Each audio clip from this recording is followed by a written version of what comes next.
جی السلام علیکم جی دوستو، دھماسا بوٹی جس کو ہندی میں دارلبا، گجراتی میں دھماسو یا پھر دھماسا، سنسکرت میں جواسا اور بنگالی زبان میں کمل کہتے ہیں۔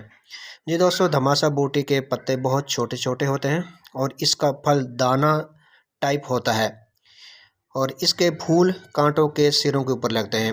پھولوں کا رنگ سفید ہوتا ہے، اس کا ذائقہ تلخ ہوتا ہے اور بعض کا میٹھا بھی ہو سکتا ہے، کیونکہ دھماسا بوٹی کی تقریباً پاکستان میں 6 سے زائد اقسام پائی جاتی ہیں۔ جی دوستو، اس کا مزاج سرد و خشک بدرجہ اول ہے اور بعض حکمہ کے نزدیک گرمی اور سردی میں معتدل۔ یہ دوستو، دھماسا بوٹی پنجاب کے میدانی علاقوں خصوصاً دریاؤں اور نہروں کے کنارے ریتلی زمین میں پیدا ہوتی ہے، اور اس کے علاوہ دوستو اس کا ایک اور نام بھی ہے سچی اور جادوئی بوٹی، کیونکہ بعض امراض میں دھماسا بوٹی جادوئی اثر رکھتی ہے، اس لیے اس کو جادوئی بوٹی بھی کہتے ہیں۔ یہ دوستو اب آتے ہیں دھماسا بوٹی کے فوائد و خواص کی طرف۔ یہ فوائد و خواص میں یہ مسکن، دافع بخار، مقوی معدہ و جگر اور مصفی خون ہے، پیاس بجھاتی ہے، قے کو ساکن کرتی ہے، سوزش دہن، قے، اسہال، کھانسی اور بخاروں میں یہ بہت مفید ہے۔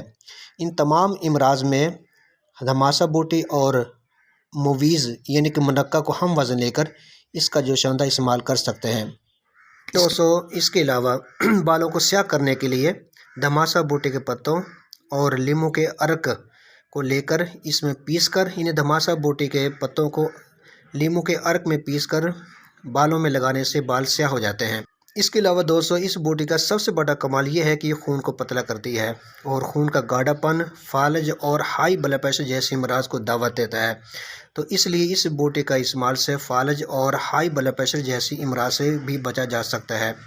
اگر بات کی جائے امراض قلب کی، تو اس کا استعمال دھماسا بوٹی کا استعمال دل کی صحت بڑھانے اور ہارٹ اٹیک سے بچنے کے لیے بہت مفید ہے۔ جگر امراض میں یہ بہت فائدہ مند ہے، جیسا کہ ہیپاٹائٹس اے اور ہیپاٹائٹس بی اور ہیپاٹائٹس سی میں۔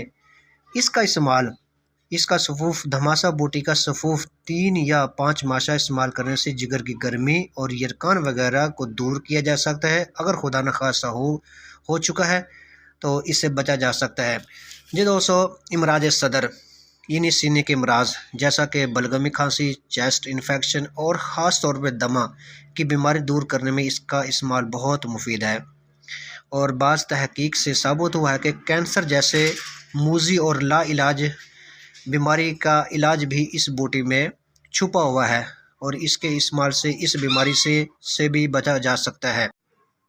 جی دوستو اب آتے ہیں اس کا استعمال، دھماسا بوٹی کا کیسے استعمال کروں، کتنا استعمال کریں۔ جی دوستو، جن علاقوں میں دھماسا بوٹی ہوتی ہے وہاں کے لوگ دھماسا بوٹی کو حاصل کر کے سائے میں خشک کر کے اس کا سفوف بنا کر استعمال کر سکتے ہیں۔ اس کے علاوہ جن علاقوں میں دھماسا بوٹی نہیں ہوتی، یہ پنسار سٹور میں بھی دھماسا بوٹی کا سفوف بآسانی مل سکتا ہے۔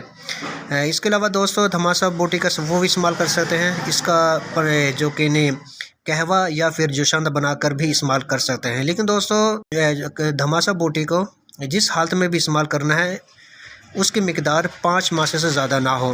جی دوستو، آج کے لیے بس اتنا ہی۔ امید کرتا ہوں میری دی ہوئی معلومات آپ لوگوں کے لیے فائدہ مند ثابت ہوں گی۔ جی دوستو، اگر ویڈیو اچھی لگے تو لائک کریں، شیئر کریں، سبسکرائب کریں۔ جی دوستو، ملتے ہیں نیکسٹ ویڈیو میں۔